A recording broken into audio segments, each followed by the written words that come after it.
नमस्कार दोस्तों, स्वागत है यूट्यूब चैनल गोकुल स्टडी में। मैं आपके साथ गौरव। और कैसे हैं आप सब? एकदम अच्छे होंगे, एकदम बढ़िया होंगे और पढ़ाई आपकी बढ़िया चल रही होगी। कमेंट्स करके मुझे बताना आपको वीडियो कैसी लगी और इसको देखकर आप लोग शेयर करना। यदि आपने वीडियो पहले वाली नहीं देखी है तो वीडियो आप उनको देखना और बताना कि नई सीरीज जो आपने स्टार्ट की थी तो वो कैसी है, उसमें सवाल बढ़ाने हैं या फिर नहीं बढ़ाने, उसके लिए भी आप कमेंट्स कर सकते हैं। और वीडियो के लास्ट में आपको हमेशा ही कमेंट्स करनी है कि आपको वीडियो कैसा लगा। आज हम पढ़ने वाले हैं नेक्स्ट जो पॉइंट है अपना, उसके बारे में। ग्रंथियों के बारे में पढ़ा था हमने पहले, एक ग्रंथि और अंतःस्रावी तंत्र के बारे में हमने पढ़ा है नॉर्मल कि अंतःस्रावी तंत्र होता क्या है। और उसमें सबसे पहले एक ग्रंथि हमने पढ़ी थी हाइपोथैलेमस। हाइपोथैलेमस ग्रंथि का क्या काम होता है उसके बारे में पढ़ा था। आज हम पढ़ेंगे पीयूष ग्रंथि के बारे में या फिर जो बाकी बची हुई ग्रंथि हैं उनके बारे में पढ़ेंगे। तो मैंने आपको बताया था कितनी ग्रंथियाँ होती हैं। अंतःस्रावी ग्रंथियों की बात की जाए तो हमारी 9 अंतःस्रावी ग्रंथियाँ होती हैं। कौन कौन सी हैं एक मैंने आपको बता दी है और अब आगे की हम कंटिन्यू करेंगे। शेयर कर देना, पसंद आए वीडियो आपको तो लाइक कर देना और चैनल को सब्सक्राइब आप कर सकते हैं। गोकुल स्टडी टेलीग्राम चैनल से आप लोग जुड़ सकते हैं। वीडियो यदि आप लंबा हो तो आप इसको देखना, नहीं तो थोड़ा कम करके भी हम नेक्स्ट में कर लेंगे उसको। तो ध्यान से आप लोगों को समझना है किसके बारे में। सबसे पहले हम पढ़ेंगे अब जो दूसरी अपनी ग्रंथि आती है, दूसरी उस ग्रंथि के बारे में लिखते हैं। और कौन सी ग्रंथि है वो अब पढ़ेंगे हम पीयूष ग्रंथि के बारे में। पीयूष ग्रंथि थोड़ा ऊपर लिखते हैं, पीयूष ग्रंथि।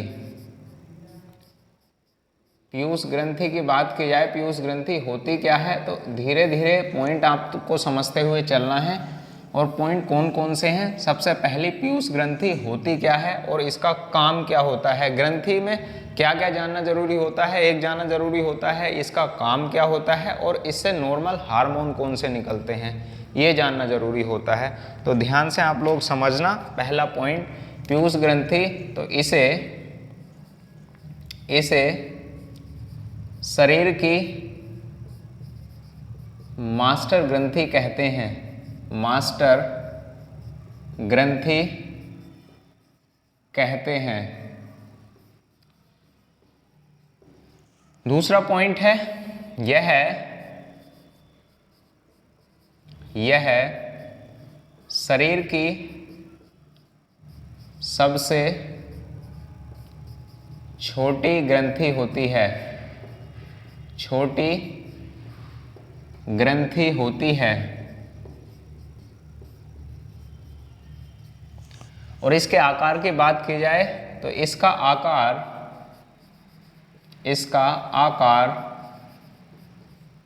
मटर के दाने के आकार का होता है। आकार का होता है। और इसके साथ ही यहाँ पर दो और भी नाम ऐसे अलग अलग आप लिख लेना इसको पीयूष ग्रंथि के साथ।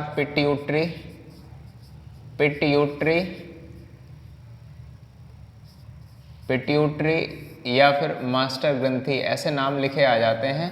तो आप लोग इनको याद नॉर्मल रख लेना इस तरीके के पॉइंट से।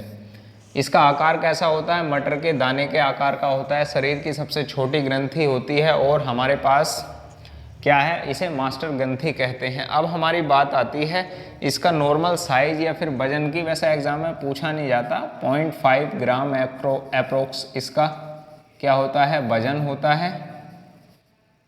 वजन कितना होता है इसका, 0.5 ग्राम। और आकार की बात की जाती है तो आकार होता है 3 से 4 सेंटीमीटर।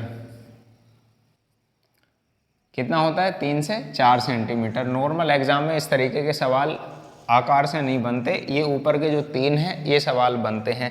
अब हमारी बात आती है इसके 3 भाग होते हैं मुख्यतः। और 3 भाग कौन कौन से हैं उनकी बात हम करते हैं। देखो ध्यान से आप लोग समझना। इसके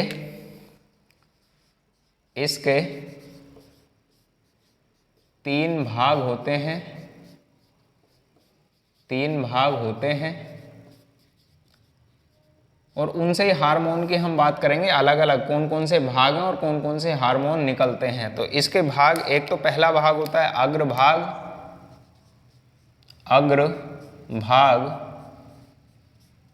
अग्रभाग की मैं बात करूं तो अग्रभाग में यहाँ से पूछा जाएगा इससे कौन से हार्मोन निकलते हैं। अब यहाँ से बात आती है हमारी कि वृद्धि हार्मोन कहाँ से निकलता है, क्योंकि जो सोमेटोस्टेटिन हार्मोन वो हाइपोथैलेमस ग्रंथि से निकलता था, जबकि यहाँ से दूसरा वृद्धि हार्मोन निकलेगा, उसको नियंत्रित करने का कार्य कौन करती है, हाइपोथैलेमस ग्रंथि करती है। अब यहाँ से बात आती है अग्रभाग जो होता है पीयूष ग्रंथि का, उससे कौन से हार्मोन हमारे निकलते हैं। तो हम पहले उनकी बात करेंगे। इससे निकलने वाले हार्मोन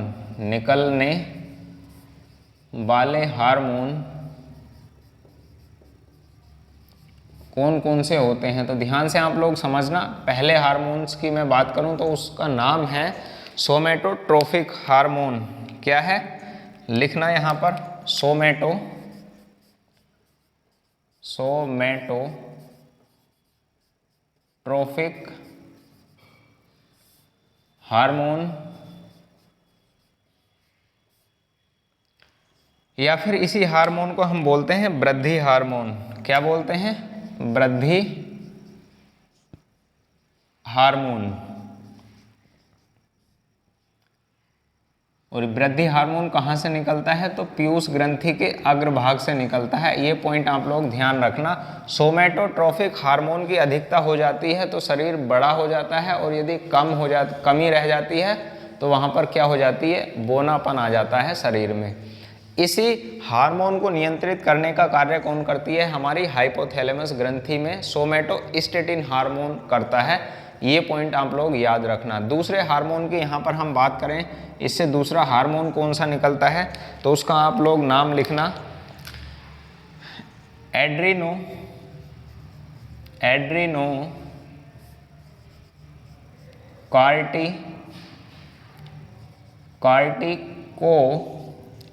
कार्टिकोट्रोफिक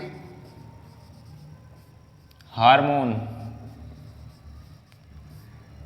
और इसी को हम बोलते हैं, देखो ऊपर वाले को हम बोलते हैं STH, यानी सोमेटोट्रोफिक हार्मोन, और इसको बोलते हैं ACTH। क्या बोलते हैं, ACTH, यानी कि एड्रीनोकार्टिकोट्रोफिक हार्मोन। और अगले हार्मोन की बात की जाए तो उसको हम बोलते हैं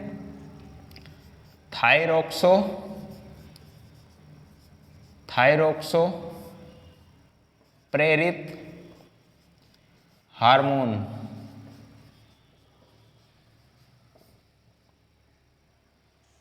इसको बोलते हैं TSH, थायरोक्सो प्रेरित हार्मोन। और अगले हार्मोन की यहां से बात करें तो वहां आता है प्रोलैक्टिन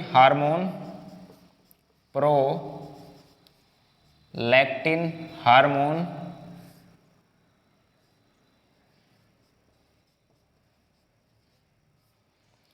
एड्रीनोकार्टिकोट्रोफिक हार्मोन की ACTH की बात हमारी कहाँ से निकलता है, तो अग्रभाग से। और थायरोक्सो प्रेरित हार्मोन की बात की जाए तो कहाँ से निकलता है, पीयूष ग्रंथि के अग्रभाग से। और काम क्या होता है, यह थायराइड ग्रंथि से निकलने वाला जो थायरोक्सिन हार्मोन है उसको प्रेरित करने का कार्य करता है। और प्रोलैक्टिन हार्मोन यह किस में सहायक होता है, दुग्ध के स्रावण में भी सहायक होता है। तो इसका काम भी लिख लेंगे आप लोग। इसका यह दुग्ध के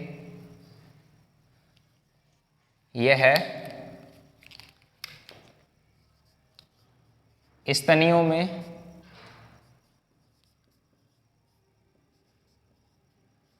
दुग्ध का स्रावण करता है। यहाँ से बात की जाए, जैसे स्तनीय महिलाओं में दूध का स्रावण किस हार्मोन की सहायता से होता है, तो वहाँ पर आपका आंसर होगा प्रोलैक्टिन हार्मोन। और यह स्तनियों का विकास करने में सहायक होता है। ये भी पॉइंट आप लोग याद रखना, क्योंकि हमारा दुग्ध का और ऑक्सीटोसिन हार्मोन भी हमारा आता है और प्रोलैक्टिन हार्मोन भी आता है। ऑक्सीटोसिन आगे आएगा। और एक हार्मोन की हम और बात करें, यहाँ इससे निकलने वाले एक हार्मोन की और बात हम कर लेते हैं। 5 नंबर क्या है उसका मैं यहाँ लिख देता हूँ, उसका है ल्यूटिनाइजिंग हार्मोन। क्या नाम है उसका? Luteinizing hormone. Luteinizing hormone. और इसका कार्य क्या होता है? तो यह है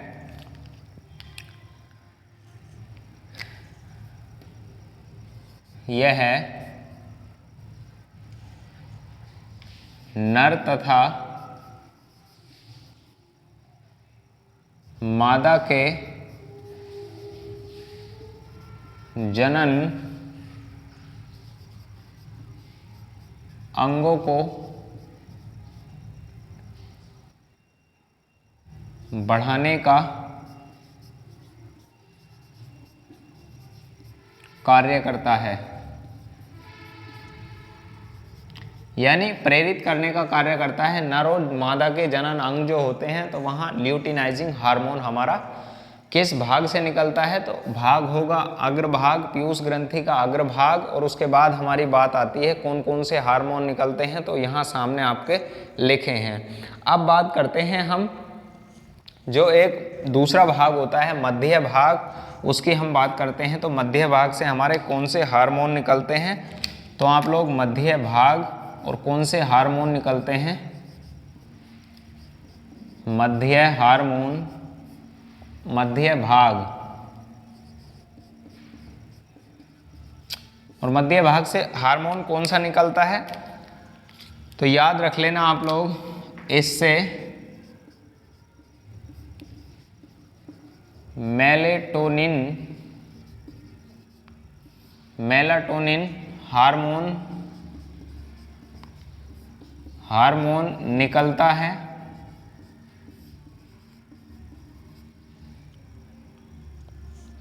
कौन सा हार्मोन निकलता है? मेलाटोनिन। और मेलाटोनिन हार्मोन की कमी से ही हमारा क्या हो जाता है? मेलाटोनिन इसका नाम थोड़ा सा आप लोग सही करेंगे,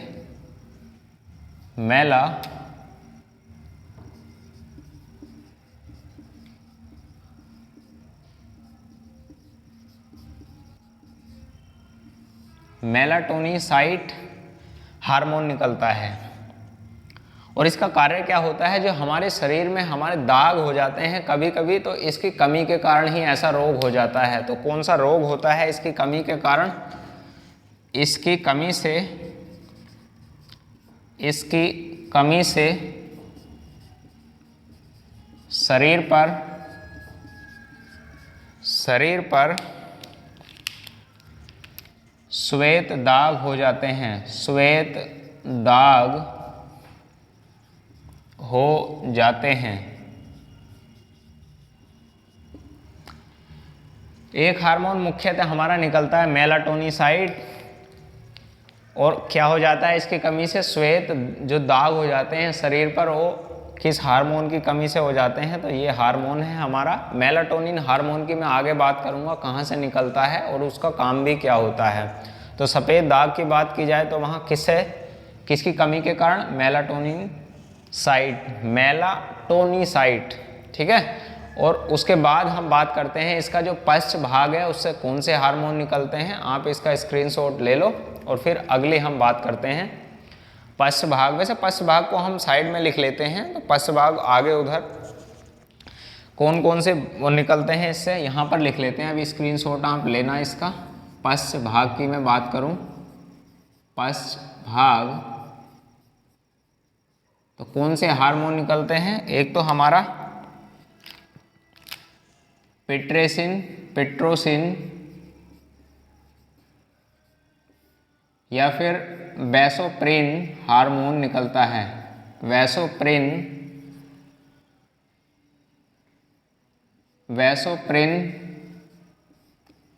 नामक हार्मोन निकलता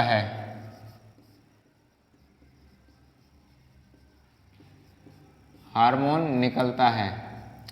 और इसका कार्य क्या होता है, जो हमारी धड़कन है उसको मेंटेन बनाए रखने का कार्य करता है। क्या करता है, हमारा धड़कन जो होती है, हृदय की धड़कन, उसको मेंटेन बनाए रखने का हमारा क्या कार्य करता है, पिट्रोसिन या वैसोप्रेन नामक हार्मोन। अब बात आ जाती है हमारी जो धमनियों का, क्या करता है ये हमारी, और धमनियों के संकुचन में भी सहायक हमारा कौन सा हार्मोन होता है, पिट्रोसिन हार्मोन या वैसोप्रेन नामक हार्मोन। अब दूसरे के हार्मोन की मैं बात करूं जो पश्च भाग से ही निकलता है, अभी हम उसकी बात करते हैं, तो उसका नाम है ऑक्सीटोसिन हार्मोन। कौन सा हार्मोन है वो, ऑक्सीटोसिन हार्मोन। एक तो हमारा ये था और दूसरा हार्मोन है ऑक्सीटोसिन हार्मोन।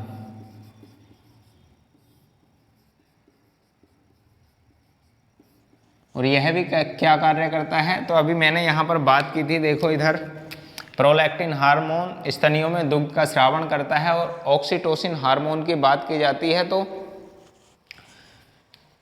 यह है, इसका कार्य लिखना है, यह है प्रसव के समय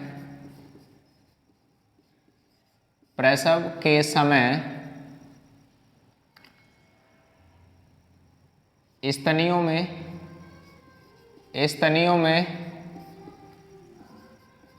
दुग्ध के स्रावण में सहायक होता है, स्रावण में सहायक होता है। ये ध्यान से आप लोग लिखना, मिक्स ना हो जाए, है ना, जैसे जैसे मैंने लिखा है पॉइंट बना बना के, आप उस तरीके से ही लिखना है आपको। ऑक्सीटोसिन हार्मोन जब शिशु का जन्म होता है तो प्रसव के दौरान क्या करता है, स्तनियों में दुग्ध के स्रावण में सहायक होता है हमारा ऑक्सीटोसिन हार्मोन। और इस हार्मोन को हम दूसरा नाम भी देते हैं, उसका नाम भी यहाँ पर लिख लेना, इसको भी पिटोसिन हार्मोन भी बोलते हैं, पिटोसिन हार्मोन, पिटोसिन हार्मोन भी हम इसे कहते हैं। ये भी आप लोग याद रख लेना। ये है इसका स्क्रीनशॉट, आप ले लो। फिर उसके बाद हम नेक्स्ट ग्रंथि के बारे में बात करते हैं, हमारी थायराइड ग्रंथि क्या होती है, थायराइड ग्रंथि क्या कार्य होते हैं, कौन से हार्मोन उससे निकलते हैं, स्क्रीनशॉट आप इसका ले लो। अब हम बात करते हैं थायराइड ग्रंथि की। थायराइड ग्रंथि का क्या कार्य होता है और इससे कौन से हार्मोन हमारे निकलते हैं, उनकी हम बात करते हैं। तो आप लोग समझना, पहला पॉइंट थायराइड ग्रंथि के संबंध में, तो यह होती कहाँ पर है, तो ये ध्यान आप लोगों को रखना है। यह कहाँ होती है, तो गले में स्थित होती है, गले में स्थित होती है। और उसके बाद यहाँ बात आती है हमारे गले में स्थित होने के साथ साथ यह शरीर की सबसे बड़ी अंतःस्रावी ग्रंथि भी कहलाती है। क्या है, ध्यान से आप लोग समझना इस पॉइंट को, यह है शरीर की सबसे बड़ी अंतःस्रावी ग्रंथि कहलाती है, अंतःस्रावी ग्रंथि कहलाती है।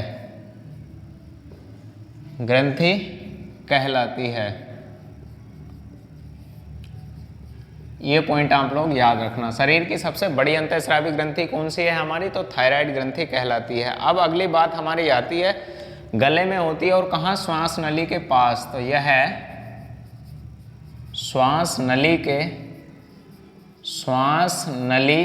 के पास स्थित होती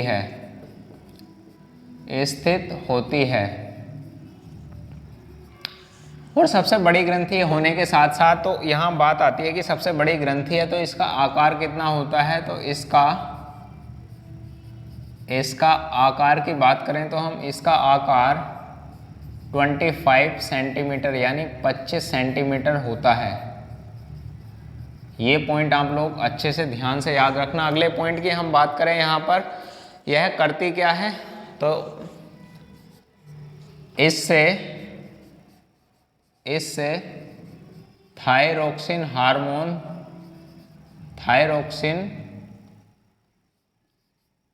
नामक हार्मोन निकलता है,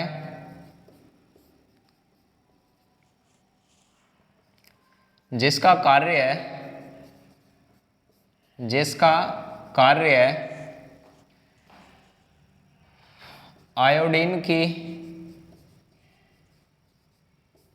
आयोडीन की मात्रा को संतुलित करना होता है।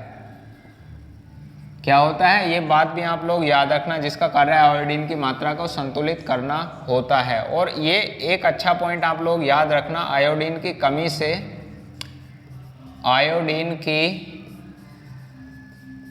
कमी से कौन सा रोग होता है, उस रोग का नाम भी आप लोग याद रखना। आयोडीन की कमी से कौन सा रोग होता है, आयोडीन की कमी से घेंगा रोग हो जाता है।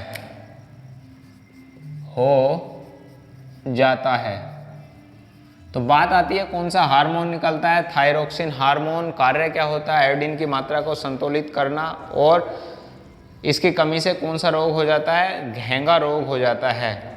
और जब ये हार्मोन कम होने लग जाता है, जब हार्मोन की इसकी कमी होने लग जाती है, तो क्या करती है ये ग्रंथि, ध्यान से आप लोग समझना इस पॉइंट को, जब इसका श्रावण कम होने लगता है,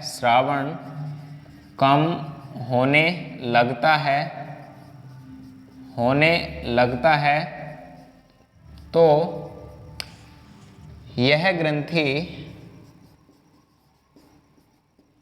स्वतः ही अपने का स्वतः ही अपना पाचन करने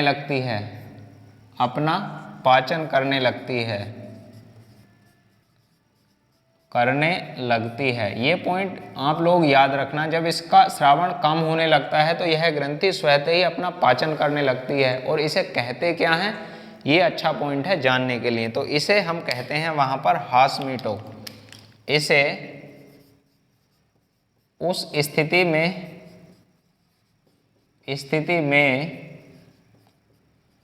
हास्मीटो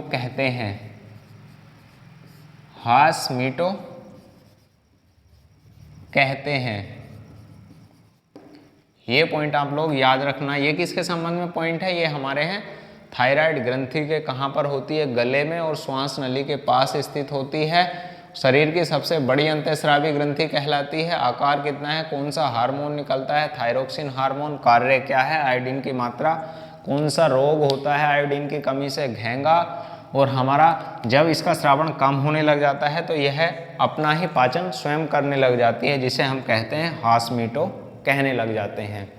अब हम बात करते हैं किसके संबंध में, पैराथायराइड ग्रंथि के बारे में। तो आप इसका स्क्रीनशॉट ले लो और उसके बाद हम बात करते हैं पैराथायराइड ग्रंथि। पैराथायराइड ग्रंथि होती क्या है और इससे कौन सा हार्मोन हमारा निकलता है।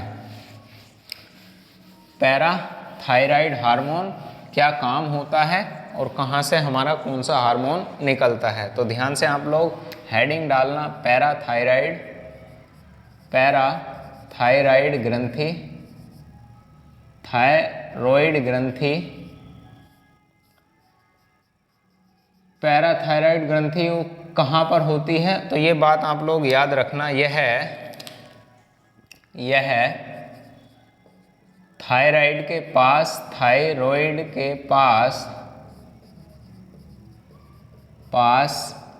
स्थित होती है। इनकी संख्या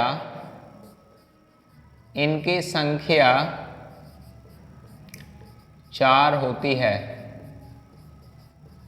और ये इसके अंदर गले में होती है, जैसे देखो एच आकार के रूप में होती है, जैसे ये है हमारी, ये इस तरीके से, और इस तरीके एच आकार में स्थित होती है। ये हमारी ये वाली जो ग्रंथि होती है ना, इस तरीके से फंसी हुई रहती है ये गले में, 2 ऊपर, और उसके साथ हमारी कौन सी है, ये हमारे पास है। ये बात आप लोग याद रख लेना, ठीक है ना। कितनी संख्या होती है इनकी, 4 हमारी संख्या होती है पैराथायराइड ग्रंथि की। अगला पॉइंट यहाँ से आता है पैराथायराइड ग्रंथि के पास कि यह किस में होती है, तो ये पॉइंट आप लोग याद रखना, यह सभी कशेरुकों में होती है, कशेरुकियों में होती है, और अपवाद है जो मछली होती है ना, वो भी कशेरुकी में शामिल होती है, रीढ़ की हड्डी जिसमें होती है तो उसको कशेरुका ही बोलते हैं हम। तो यह मछलियों में नहीं होती है। ये पॉइंट आप लोग याद रखना, क्योंकि मछलियों के संबंध में अपवाद पूछ लिया जाता है किसमें नहीं होती है। और बात हमारी आती है इससे हार्मोन कौन सा निकलता है, तो इससे निकलने वाले हार्मोन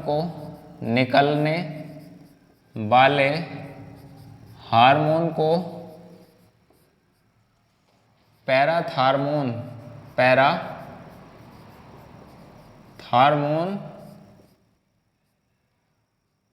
कहते हैं, पैराथार्मोन कहते हैं। और इसे ही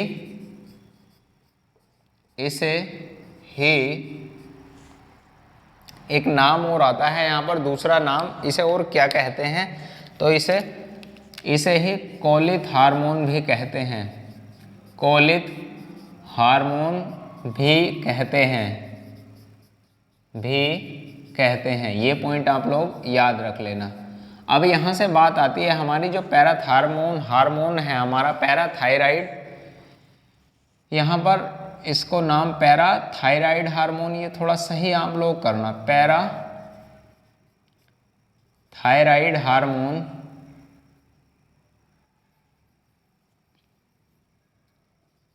पैराथायरॉइड हार्मोन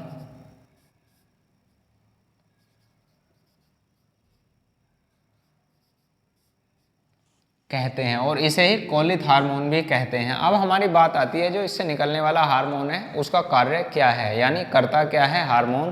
तो ध्यान से आप लोग समझना, इससे यहाँ पर स्टार लिखना है पॉइंट, इससे निकलने वाले हार्मोन का कार्य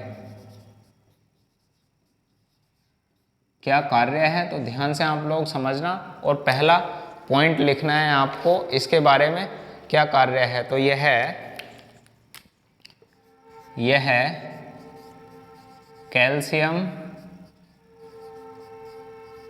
कैल्शियम तथा फॉस्फेट के उत्सर्जन में सहायक होती है, उत्सर्जन में सहायक होता है। ये पॉइंट आप लोग याद रखना, फॉस्फेट यानी कैल्शियम तथा फॉस्फेट के उत्सर्जन में भी क्या होता है हमारा, सहायक होता है। कौन सा हार्मोन, ये जो हमारा पैराथायराइड हार्मोन होता है। और दूसरे हार्मोन की बात करें तो यह करता क्या है, और तो यह है जब हमारा कैल्शियम और फॉस्फेट उत्सर्जित होगा तो इससे क्या हेल्प मिलेगी, तो यह है अस्थियों तथा दांतों के निर्माण में सहायता करता है।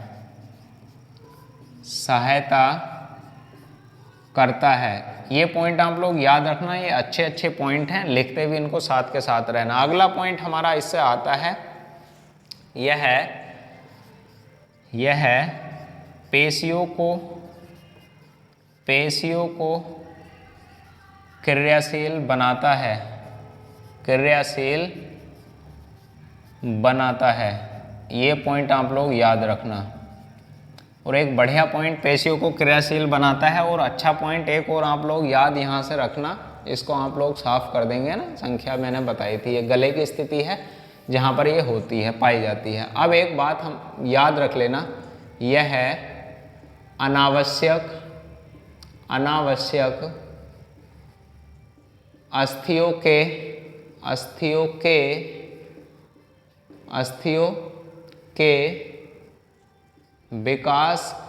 विकास को रोकने में भी सहायक होता है,